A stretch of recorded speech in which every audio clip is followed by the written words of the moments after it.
Hi friends, welcome to Sreedhar'scce Anantapuramu YouTube channel and welcome to our session, Editorial Analysis session. So what do we have in our session? We'll start with the quote of the day for the motivation purpose. Root words already alphabetical order complete chesi miscellaneous lo unnamandi. Next phrasal expressions discuss chestu unnamu exam point of view lo. Next vocabulary editorial ki sambandhinchi which comprising phrasal verbs, idioms and also content vocabulary. Danlo parts of speech tho kuda discuss cheyadam jarugutundi. Analysis of the day and the last but not the least test of the day kuda discuss cheyadam jarugutundi, which will be very useful for your upcoming exams. Next quote of the day తీసుకున్నట్టయితే so ఇది ప్రతిసారి insist చేస్తూనే ఉంటాను, ఎందుకంటే most of the students they feel like so something this yesterday's burdens will be carried forward by so many students. So ala kaakokunda broken pieces tho meeru ee roju start chesarante today also will be broken. So ala kaakokunda every morning you wake up, just remember you are going to have a fresh start. So of your rest of your life me remaining life ki ee roje first day అనేది మీరు అర్థం చేసుకున్నట్టయితే so every day will be a beautiful day. So leave yesterday's related things to yesterday. So phrasal expressions తీసుకున్నట్టయితే మనకి రెండు phrasal expressions తీసుకుని వచ్చాం, conform to and contribute to. yesterday మనం attribute to తీసుకున్నాం, ఈరోజు contribute to తీసుకుంటున్నాం. conform to ఏంటి అంటే to agree to something, like you are required to conform to the norms of the agreement. You are required to conform to, confirm వేరే, FIRM వేరే, conform to you the norms of the agreement. You are required to conform with the, your mind accepts, right? But చాలా జాగ్రత్తగా ఉండాలా, conform takes only to preposition.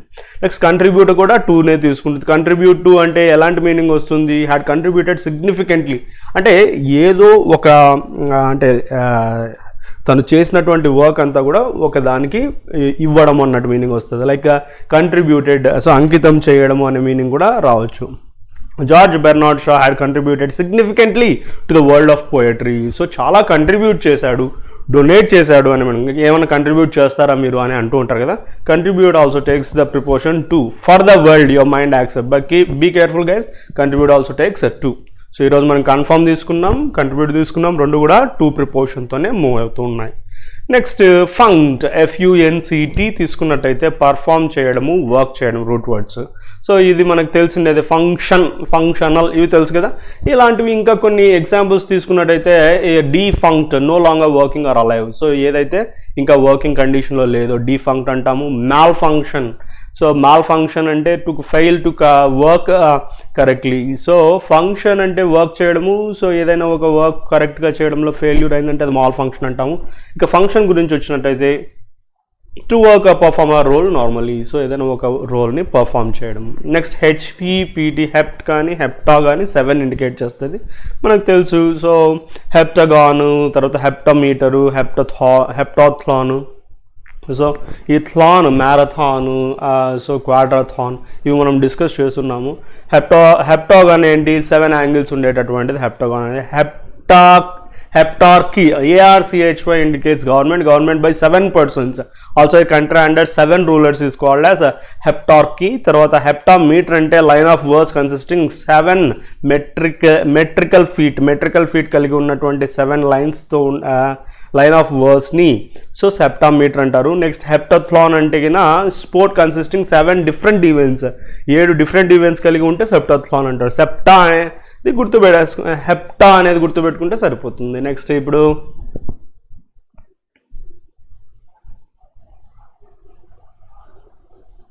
Editorial వొకాబులరీలోకి వద్దాం. Unduly, inordinately, immoderately, disproportionately, excessively. So అంటే so not acceptable అన్నట్టు, మోడరేట్గా లేనటువంటి. Abridge, so కుదించడము, short and cut the tail afford, ఇది న్యూ వర్డ్ మీకు. ట్రొంకేట్, లెసన్, LSSON పెడితే అది వేరే అవుతుంది, అది మనకు తెలుసు మరి. డిక్రీజ్, స్టే అంటే ఏంటి? సో హోల్డ్లో పెట్టడం, సస్పెన్షన్లో పెట్టడం, అన్ యాక్ట్ ఆఫ్ స్టాపింగ్. రెవొకేషన్ అంటే ఏంటి? మళ్ళీ రెనోవేషన్, జస్ట్ V ప్లేస్లో N, C ప్లేస్లో V వస్తే రెనోవేషన్ అవుతుంది, అది వేరే. రెవొకేషన్ అంటే కన్నా రివోక్ చేయడం అంటే క్యాన్సిల్ చేయడం, అబాండన్మెంట్, కాలింగ్ ఆఫ్ అనే మీనింగ్ వస్తుంది. బ్రింగ్ టు ద ఫోర్ అంటే సో ఏదైనా ఫార్వర్డ్కి మూవ్ చేయడము, ఎస్పెషలీ మోర్ ఇంపార్టెంట్ పొజిషన్కి అంటే విజిబుల్గా ఉండే విధంగా తయారు చేయడము. రెబ్యూక్ అంటే ఏంటి? తిట్టడం అనే మీనింగ్ వస్తుంది ఎగ్జాక్ట్ చెప్పాలంటే. సో డిజప్రూవ్ చేయడము, రెప్రిమాండ్ చేయడము, warning, admonishment. This is a new term to you for the day. Truncate, admonishment, abandonment తెలిసింది. సో అడ్మానిష్మెంట్ అనమాట. క్రిటిసిజము, క్యాస్టిగేషన్, ఇది కూడా న్యూ టర్మే మీకు. Distasteful, so tasteful, pleasant, distasteful, unpleasant, disagreeable, undesirable. Revoke అంటే unpleasant, cancel చేయడం. ఇక ఇక్కడ వచ్చింది చూడండి, రెవోక్ వర్బ్, రెవోకేషన్ నౌను, అక్కడ సి వచ్చింది, ఇక్కడ కే వచ్చింది, కన్ఫ్యూజ్ కావద్దు. రెవోక్ అంటే రిపీల్, రివర్స్, రిపీల్, అబ్రగేట్, ఈ వర్డ్స్ కూడా గుర్తుపెట్టుకోవాల్సినటువంటి అవసరం ఉంది. సో అబ్రగేట్ చేయడము, రెపీల్ చేయడము, సో క్యాన్సల్, రివర్స్, నలిఫై కూడా అప్పుడప్పుడు యూజ్ చేస్తూ ఉంటాం. ప్రివిలేజ్, స్పెషల్ అడ్వాంటేజ్, రైట్ లేదా బెనిఫిట్. సో ఇంకర్ అంటే ఏదైనా జరిగే విధంగా చేయడం, to cause something happen, to be subject to pay a charge, to pay a bill is called as incur. In effect, in reality. So తర్వాత account, noun అంటే financial statement, bill, so ఇది regular word అంటే ఈ ఎడిటోరియల్లో. It stands to reason, phrasal expression వచ్చింది చూడండి. It stands to reason అంటే which is very clear, లాజికల్గా ఉండడము, సెన్సిబుల్గా ఉండడం అనే మీనింగ్ వస్తుంది. Next plenary power, plenary authority, complete and absolute power to take action on a particular issue with no limitations is called as plenary power. Next కనుక చూసుకున్నట్టయితే breach. What is this breach? So contravention, violation, breaking, non compliance, ఇలాంటివన్నీ కూడా వస్తాయి. Breach so అంటే violate చేయడం, ఏదైనా ఒక ఉన్నటువంటి రెగ్యులర్గా ఉన్నటువంటి దాన్ని బ్రేక్ చేయడం, non complains, non agreeing. Contravention కూడా న్యూ టర్మే మీకు. Next MCC, model code of conduct, a set of guidelines issued by the Election Commission of India, that means CCA, for conduct of political parties and candidates during elections.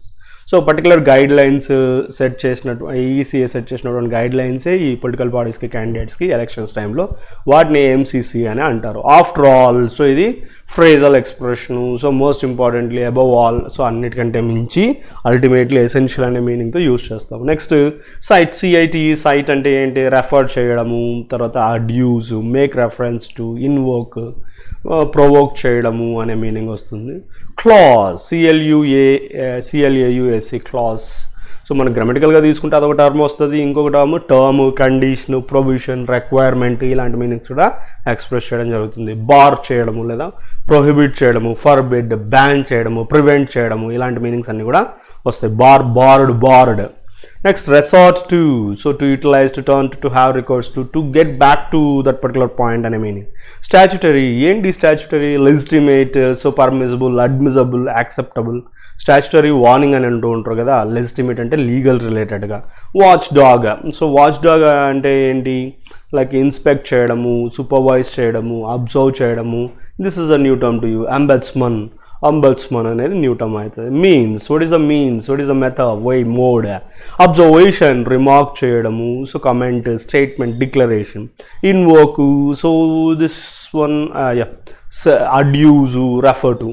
Residuary power is the power which is neither prohibited nor explicitly given by law to any organ of department. Residuary అంటే so ఇది prohibit చేసిబడి ఉండదు, పూర్తిగా ఇచ్చి కూడా ఉండదు, అలాంటిది residuary power అంటారు. ఇండీడ్ యాడ్వర్బ్గా యూజ్ చేస్తాం.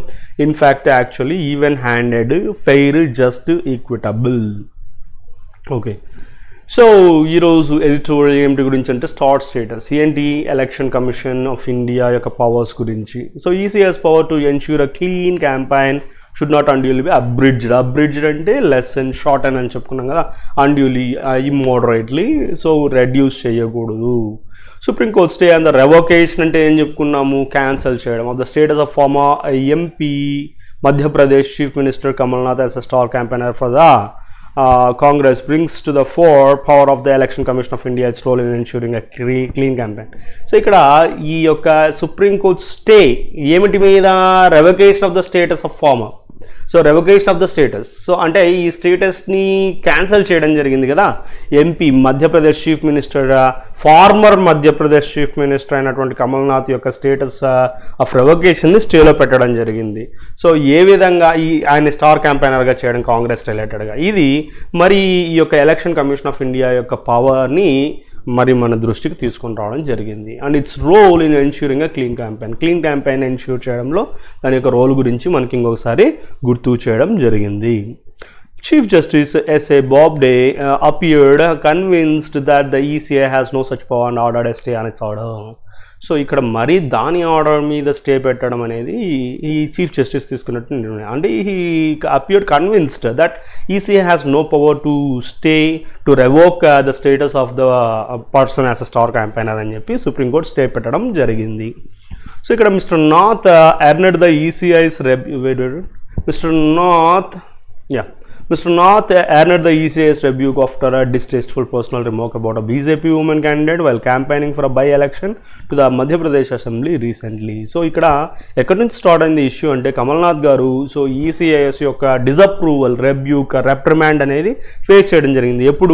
ఎప్పుడైతే డిస్టేస్ట్ఫుల్ పర్సనల్ రిమార్క్ చేయడం జరిగిందో ఆయన బీజేపీ ఉమెన్ మీద, సో క్యాంపెయిన్ జరుగుతూ ఉన్నప్పుడు, సో బై ఎలక్షన్ రిలేటెడ్గా, సో అందుకు సో ఈయన యొక్క స్టార్ క్యాంపెయినర్ స్టేటస్ని హోల్డ్లో పెట్టడం జరిగింది. ఎవరి చేత? ఈసీఐ చేత. The commission's order dated October 30 said it was revoking his status as a leader of the political party star campaigner.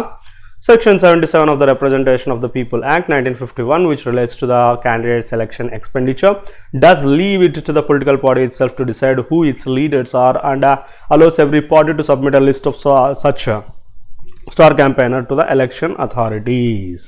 So ఇక్కడ కమిషన్ October 30th సో ఇది డిక్లేర్ చేయడం జరిగింది, రెవోకింగ్ హిస్ స్టేటస్. ఏది? స్టార్ క్యాంపెయినర్గా అతని యొక్క స్టేటస్ని రెవోక్ చేస్తున్నట్టుగా డిక్లేర్ చేయడం జరిగింది. అంతేకాకుండా సెక్షన్ 77ని కూడా 1951లో ఇంప్లిమెంట్ వచ్చినటువంటి representation of people act related section 77ని కూడా చూపించడం జరిగింది, relating to persons election expenditure. So అంతేకాకుండా ఇది పొలిటికల్ పార్టీకి కంప్లీట్గా హ్యాండ్ ఓవర్ చేస్తూ ఎవరు దాని లీడర్స్, సో వాళ్ళు ప్రతి ఒక్కరు కూడా తమ స్టార్ క్యాంపెయినర్స్ యొక్క లిస్ట్ని ఎలక్షన్ అథారిటీస్కి సబ్మిట్ చేయవలసిందిగా ఆర్డర్స్ని పాస్ చేయడం జరిగిందనమాట October 30th. However, it should be noted that the star campaigner status comes with a clear privilege. Privilege అంటే ఇక్కడ సో స్టార్ క్యాంపెయినర్ స్టేటస్ ఖచ్చితంగా ఒక అడ్వాంటేజ్తోనే వస్తుంది. The expenditure incurred on the campaign done by those from the list of star campaigners is not included in the expenditure of the candidate concerned. So candidate ఎవరైతే ఉన్నారో ఆ candidate యొక్క expenditure అని చెప్పి తీసుకోవడం జరగదనమాట. అంటే అక్కడ పెట్టేటటువంటి ఇన్వెస్ట్మెంట్, ఆ యొక్క ఈ ఎక్స్పెండిచర్ ఏదైతే ఉందో అది సో లిస్ట్లోకి రాదు. సో ఈ క్యాంపెయిన్ రిలేటెడ్గా స్పెండ్ చేసినటువంటిది. In effect, an order of the ECA revoking the star status is actually a withdrawal of the right to campaign without incurring electoral expenditure on the candidate's account. So ఇక్కడ దాని యొక్క effect ఎలా ఉంది అంటే ECI star స్టేటస్ని revoke చేయడం అనేది ఖచ్చితంగా it's actually clear withdrawal of the right, ఒక రైట్ని తీసివేసినట్టు, campaign without incurring electoral expenditure on the candidate's account. So ఈ యొక్క ఎలక్ట్రల్ ఎక్స్పెండిచర్ క్యాండిడేట్స్ అకౌంట్ మీద పడుకోకుండా ఉండేటటువంటి రైట్ని విత్డ్రా చేసినట్టుగా మనకి తెలుస్తూ ఉంది.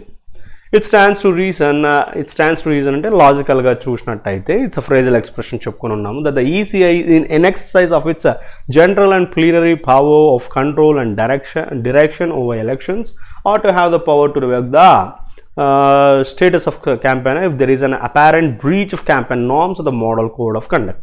సో ఇక్కడ క్లియర్గా లాజికల్గా ఈసీఐకి కంపల్సరీగా ఈ యొక్క అథారిటీ ఉండవలసిందే, general and plenary power of control ఉండాల్సిందే సో ఎలక్షన్స్ పరంగా. అంతేకాకుండా ఇట్ మస్ట్ అంటే must should have this power to revoke the status of campaigner యొక్క స్టేటస్ని ఖచ్చితంగా రివోక్ చేసేటటువంటి పవర్ కూడా కంపల్సరీగా ఉండాల్సిందే. ఎప్పుడు సో క్లియర్గా అపారెంట్గా బ్రీచ్ అంటే వైలేషన్ అనేది మనకి క్యాంపెయిన్లో, లేదా మోడల్ కోడ్ ఆఫ్ కండక్ట్ అంటే ఎంసీసీ అంటాం అనమాట. So acceptable behaviour of these particular election leaders and parties.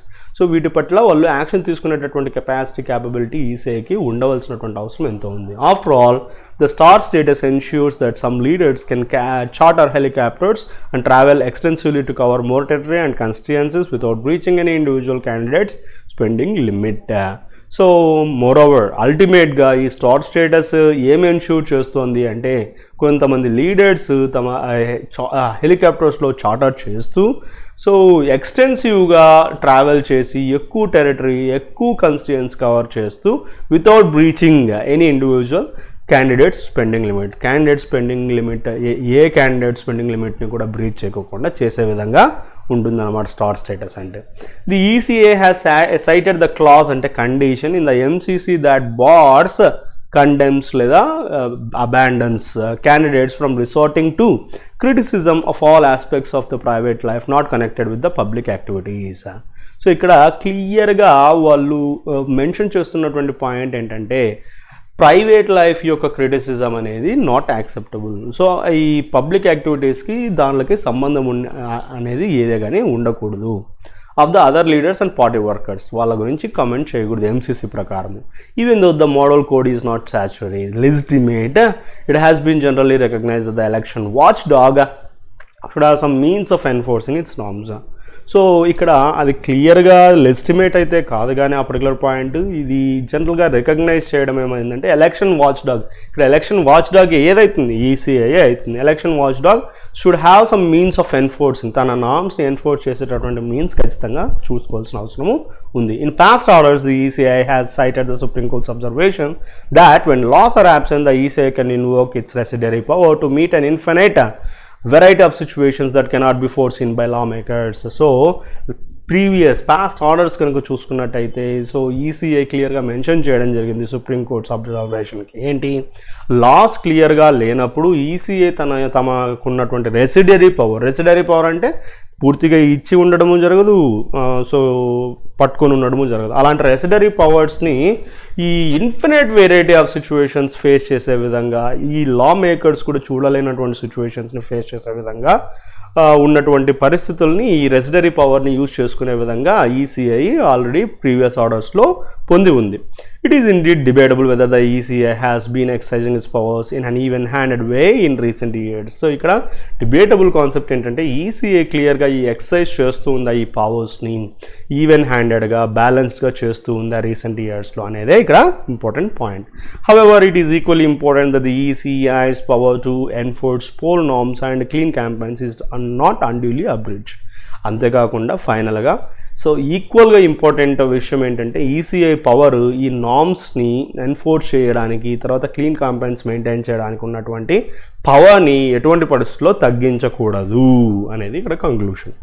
So finally I got to the test of the day once again. So corrections punctuation errors పక్కన పెట్టేసి remaining చూసుకున్నట్టయితే జగదీష్ మెట్ me yesterday simple పాస్ట్లో ఉంది, తర్వాత he did not tell పాస్ట్లో ఉంది.